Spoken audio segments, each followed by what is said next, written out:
Broadcasting Region 1. Region 1. This is BBS. Bicol Broadcasting Systems Incorporated. DWLV. 91.9 megahertz. Your news and music stations. BBS. Basta Bareta. Sigurado.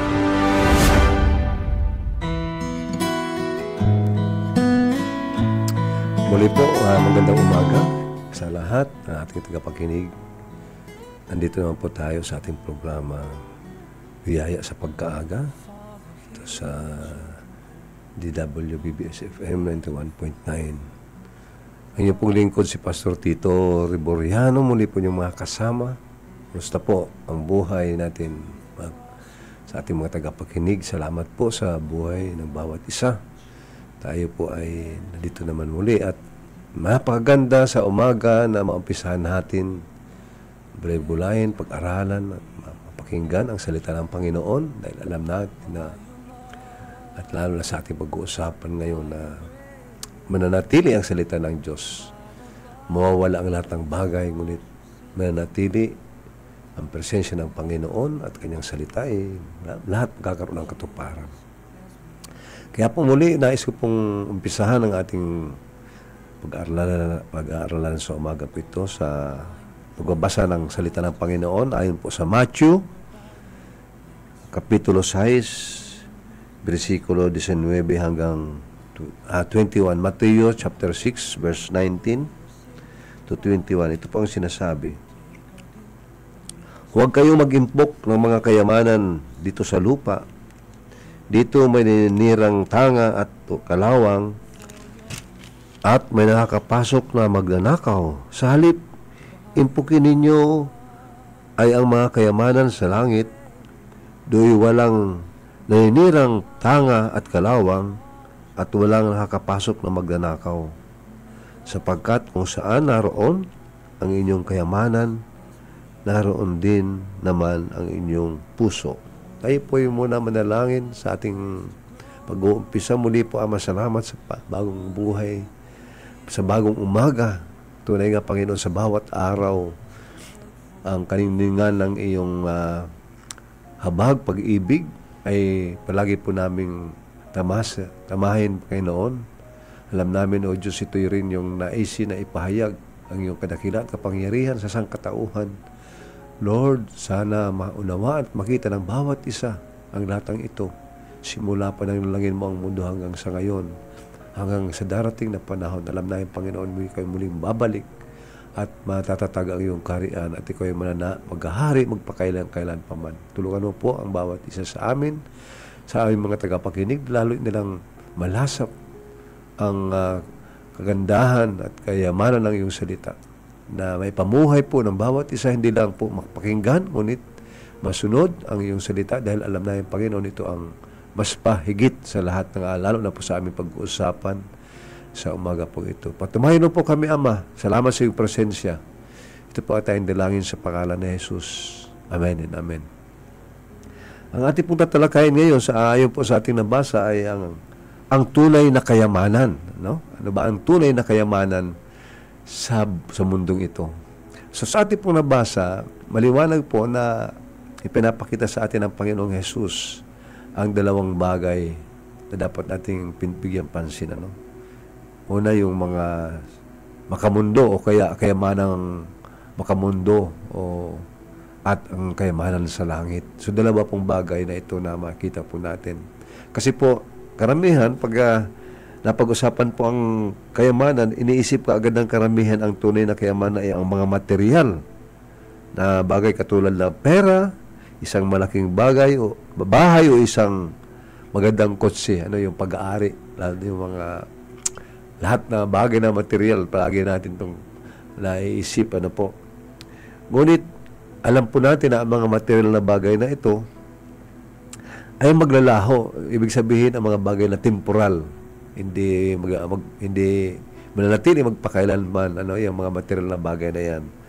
Ang tunay na kayamanan ay mamaya po makikita natin ay mga bagay na makalangit at mananatili magpakailanman. So, ang kayamanang hindi maglalaho po ay pag-usapan po natin dito yung mga kayamanan na hindi maglalaho na dapat nating maunawaan. Ano po? So, kung titignan po natin ang Panginoong Hesus dito sa ating nabasa, ay tumutukoy po sa mga material na bagay, ano po, yung makamundo, no? At sinabi ng Panginoon na hindi dapat mahumaling ang tao doon sa mga bagay na ito. Sa halip ay makatuon doon sa makalangit o nayaman ng langit. Ano po itong yaman dito sa lupa na karaniwan po yung pinagkakaguluhan o kaya pinaghahadaan palagi ng tao, ano? Yung material na bagay, tama nga, yung lupa, ari-arian, magarang kutsi, bahay, at kayamanan, ano? Pera. Ang tanong natin, ang Diyos ba ay ayaw ba tayong pagyamanin ng Panginoon o kaya ayaw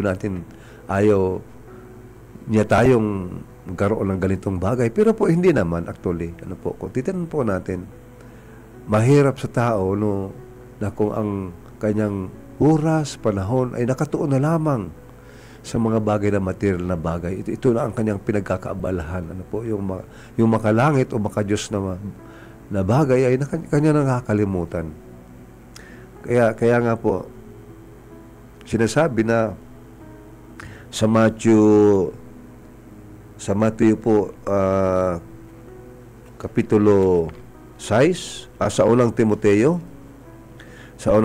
po, kapitulo 6, versikulo 10, sabi dito, sapagkat ang pag-ibig sa salapi ay siyang ugat ng lahat ng kasamaan. Dahil sa paghahangad na makamit ang masalapi, may nalayo na sa pananampalataya at nasadlak sa paghihirap ng kalooban. Yan po ano.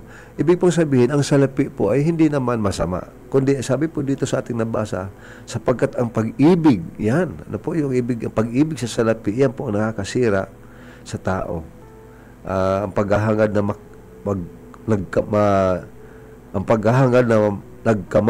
magkamal ng salapi, ay iyan po ang problema. So, ibig sabihin, kailangan din po natin yung salapi, yaman. Ngunit, dapat hindi tayo mahumaling dito. Huwag nating ibigin ito. Dahil pag inibig natin to, doon na.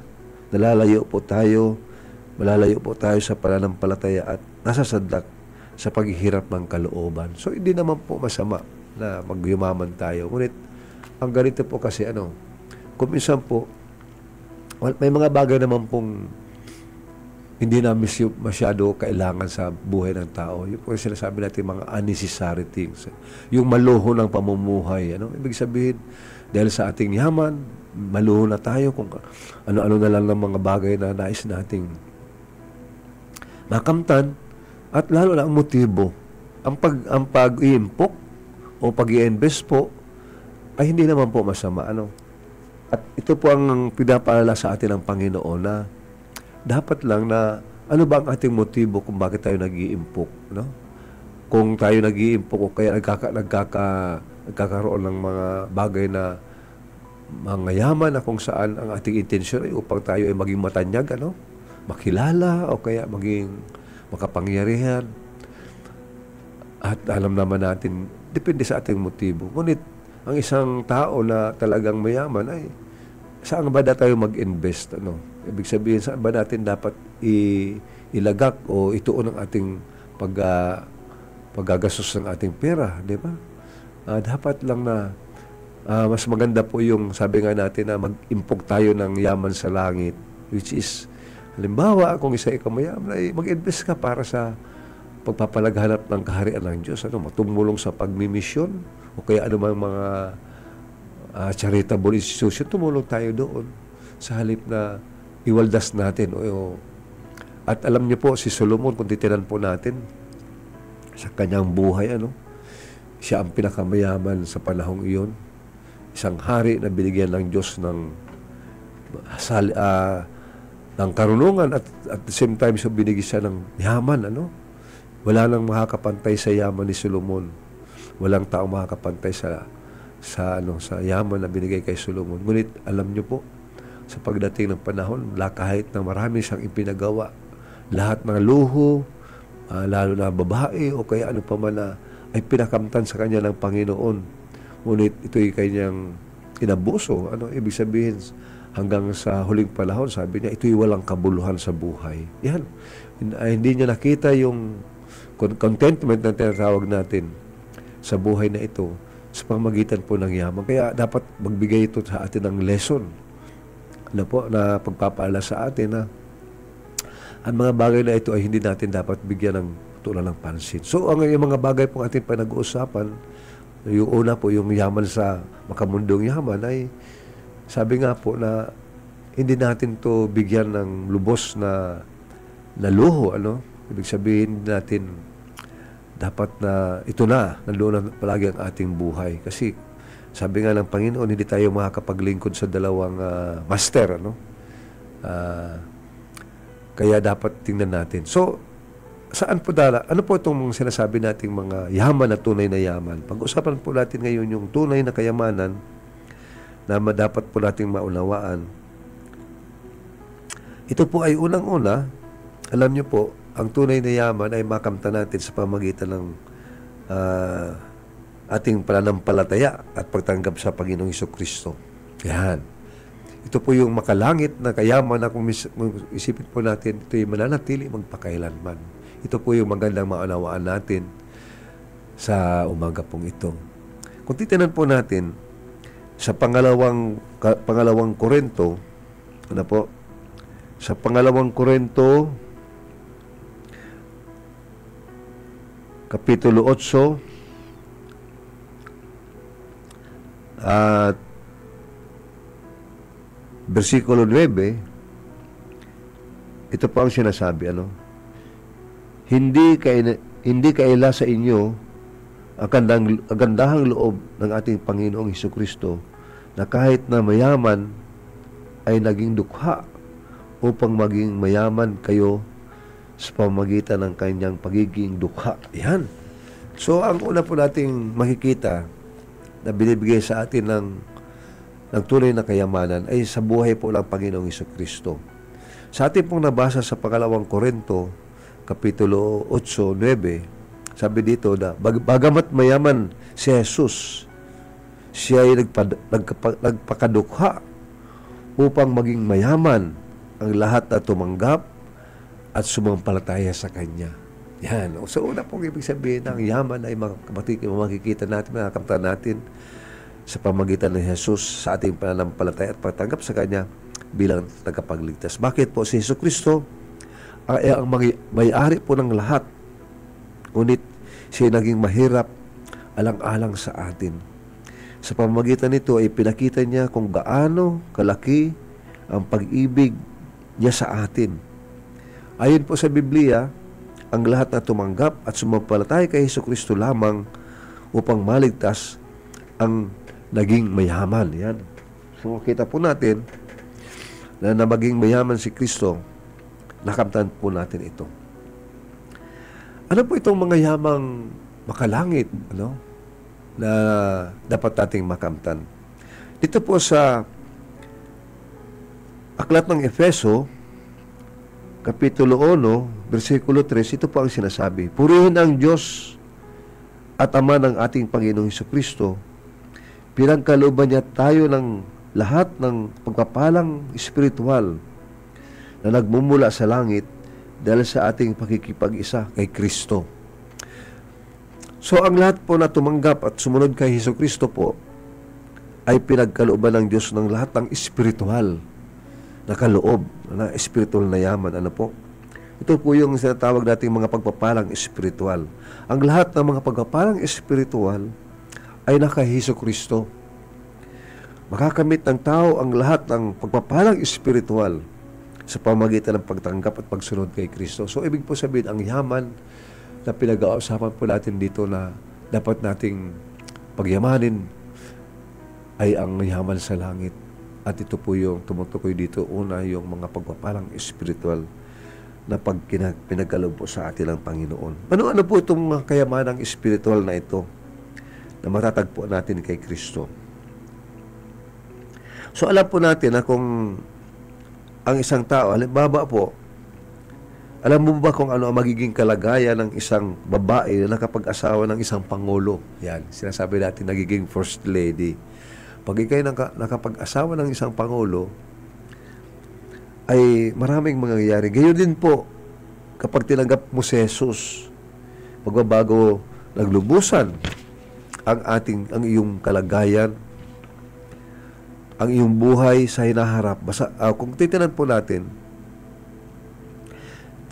sa mga talata pang sumusunod, ano po? Sa ating nabasa kanina sa Efeso, Kapitulo 1:3. Ito naman po ang babasahin natin sa Efeso, Kapitulo 1, versikulo 7. Sabi po dito, tinubos tayo ni Kristo sa pamamagitan ng kanyang dugo at pinatawad ang ating mga kasalanan, ganoon kasagana ang kanyang kagandahang loob.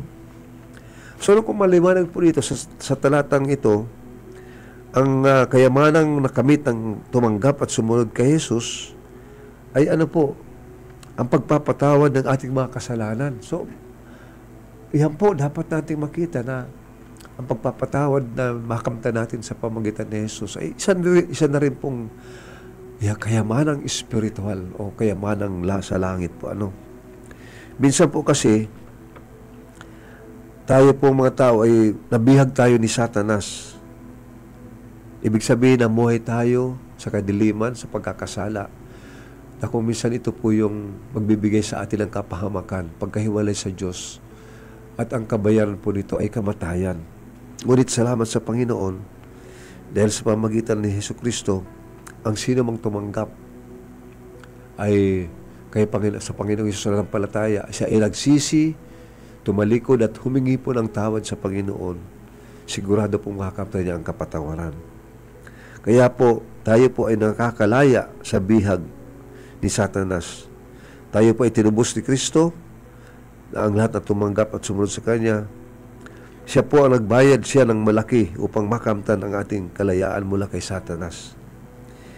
Inihain niya ang Kanyang sarili sa krus upang bayaran ang kaparusahan ng ating mga kasalanan. Kaya sa oras po ang ating kaligtasan, ang bawat kasalanang nagawa natin ay pinatawad na ng Diyos. Gaano man kabigat ang mga kasalanang iyon. So, isa rin po yung yaman sa langit na tayo mapatawad. So, marami po tayo mga pagpapalang espiritual. Dapat natin pong malaman. Ano po?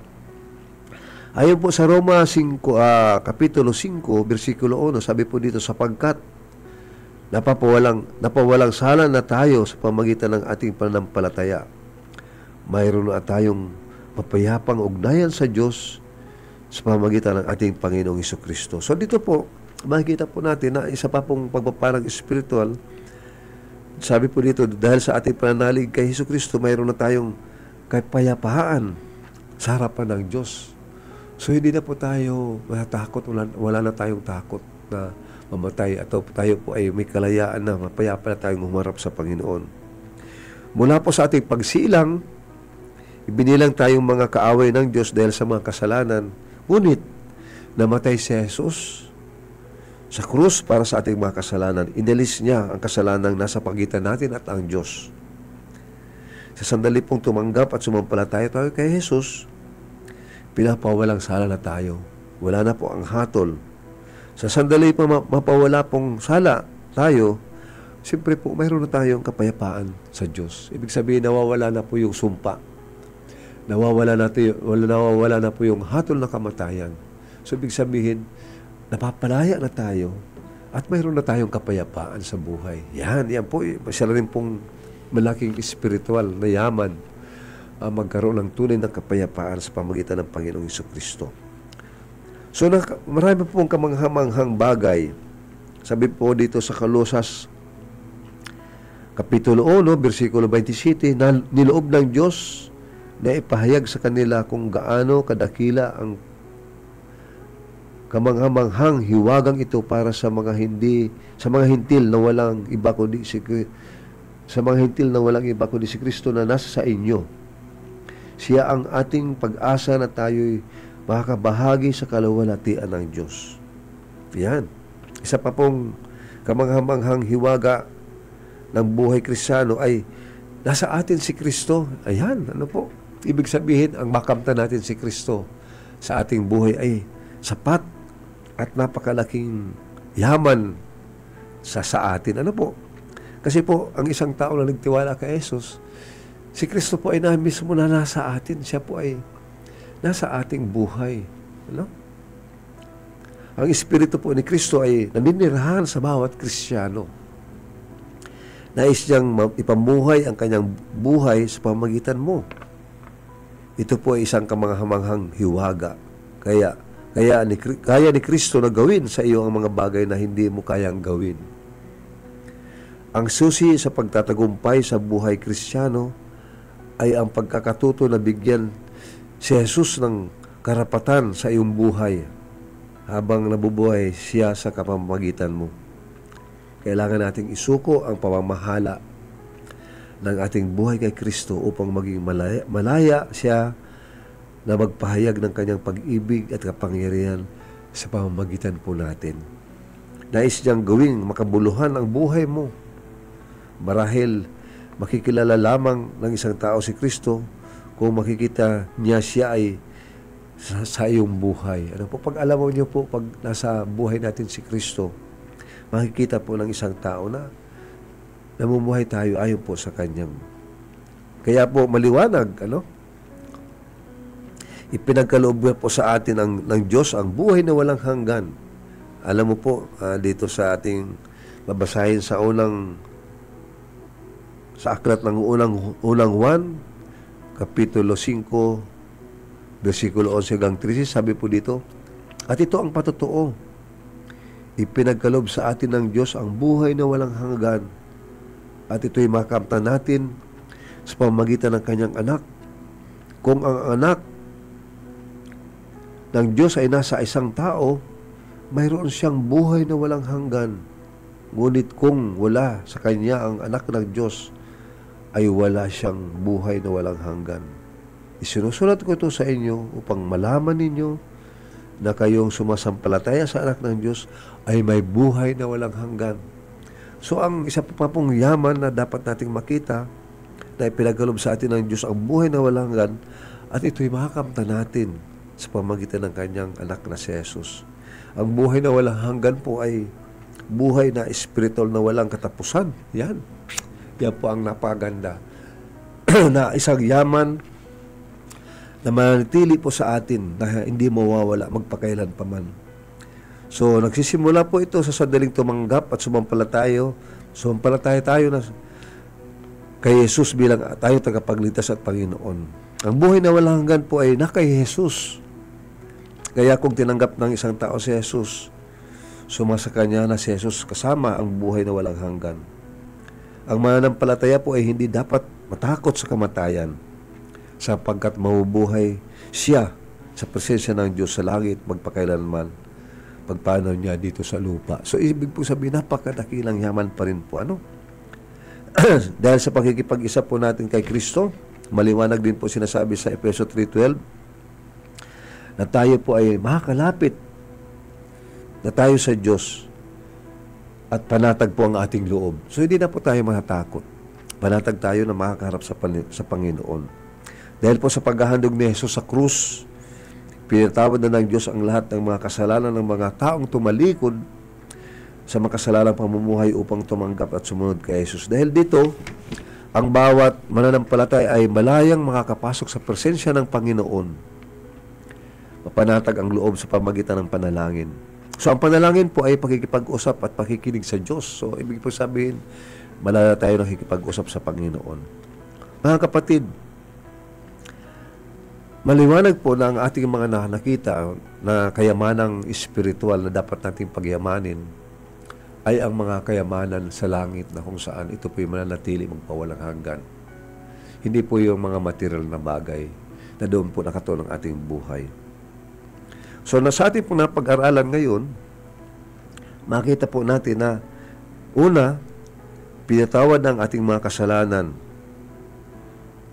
kung tayo po ay nakipag-isa na kay Kristo. Mayroon na tayong kapayapaan sa harapan ng Diyos. Pangatlo po, nasa sa atin na si Kristo sa ating buhay. Pang-apat, pinagkaloob sa atin ng Diyos ang buhay na walang hanggan. At ang pang-lima po ay makakalapit na tayo sa Diyos ng panatag. So to, ibig pong sabihin mga kapatid, sa ating napag-usapan, si Jesus ang tunay na kayamanan. Yan po yung sinasabi nating masigit na tunay na kayamanan ay sa langit. Ang lahat ng mga pagpapalang espiritual ay nasa sa atin na. Oras na tayo tumanggap at maniwala sa Panginoon na dapat ito yung pagyamanin natin, na ito po ay mananatili magpawalang hanggan. Dahil dito po, ang lahat na tumanggap at sumunod kay Jesucristo ay tumanggap din ang lahat ng pagpapalang espiritual na nasa Kanya. Ang mananampalataya ay mayayaman sa mga bagay na hindi maglalaho. So mga kapatid, dapagan ng malaman natin na ang tunay na kayamanan ng ating napag-usapan, yung kayamanan sa langit, na alam po natin na makakamtan po natin ang lahat ng ito. Yung pagpapatawad, kapayapaan, pananahan ng ating Panginoong Jesucristo at ang buhay na walang hanggan, at tayo po ay malaya na makakalapit sa Panginoon. Ito po yung mga kayamanang spiritual na hindi na po mawawala. Okay po, ano nakita po natin? Kaya po, muli, na hindi po tayo mahumaling sa kayamanan ng mundong ito. At hindi po natin abusuhin. Ang pera po ay hindi naman kasalanan na magkaroon tayo ng yaman. Mahirap lang po na ibigin natin ito. Ibig sabihin, yung lahat ng oras ay nandoon na lang. Nawawala po yung makadiyos na oras natin. Hindi tayo nang lumalaan, hindi tayo nagbabasa ng salita ng Panginoon, hindi na tayo nananalangin, hindi na tayo nagpupuhin, nagsumasamba sa Kanya. Lahat na lang ng panahon ay doon na lang tayo sa nakatuon sa yaman. Na sabi nga po natin, ito'y maglalaho at hindi mananatili. Kaya po dapat nating huwag kaligtaan na ang pagiging mayaman na hindi naman po kasalanan. Ngunit saan ba yung ating buhay? Saan ba nakatuon ang ating buhay sa oras na nabubuhay pa tayo dito? Huwag nating kaligtaan na ang ating pagkikipag-ugnayan sa Diyos ang makamtan ang tunay na yaman na espiritual na hindi maglalaho at mananatili magpakailanman, at higit na ito po'y dapat nating bigyan ng halaga sa ating buhay ngayon dito sa lupa. Salamat po muli sa bawat isang ating nagapakinig. Sana po naunawaan natin ang tunay na kayamanan dapat nating angkinin. Ito po yung mga pagpapalang espiritual na pinagkakalob sa atin oras na tayo sumampalataya sa Panginoong Jesucristo, at hindi po ito mawawala. Mananatili ito sa presensya sa ating Diyos na buhay, sa ating presensya sa Kanya. Kung tayo man po ay mawala na dito sa lupa, makamtan natin ito. Mananatili tayo sa presensya ng Panginoon sa Kanyang kaharian sa langit magpakailan pa man. Muli po, tayo po ay magtatapos na, at salamat po muli sa ating mga tagapakinig. Tayo po ay mananalangin. Muli po, Panginoon, salamat po sa umaga pong ito na api pong napag-aralan, napakinggan ang iyong salita. Lalo na, Panginoon, ang tunay na yaman dito sa mundong ito ay hindi po yung mga matang material na bagay. Salamat po muli, Panginoon. Salamat dahil ikaw lang po ang makapagbibigay sa amin ng tunay na yaman na ito na mananatili magpakailanman. Kaya, Panginoon, salamat po, Ama, sa aming mga lingkod mo. Salamat po sa aming sponsor si Ma'am Lalaine, sa ating pong mga kasama dito sa radyo, sa technical side, Stephen po sa kanyang buhay. Panginoon, salamat po, Ama. Pagpalain mo po ang bawat isang nakakapakinig na iyong salita. Sana, Panginoon, ay makapakinggan nila ito, masunod, nasundin ka, Panginoon, dahil alam namin na sa iyo lamang ang lahat ng ito. Muli po, salamat. Pagpalain mo nawa po ang bawat isa sa amin. Salamat po muli. Ito po ang tayong dalangin sa pangalan ni Jesus. Amen and amen.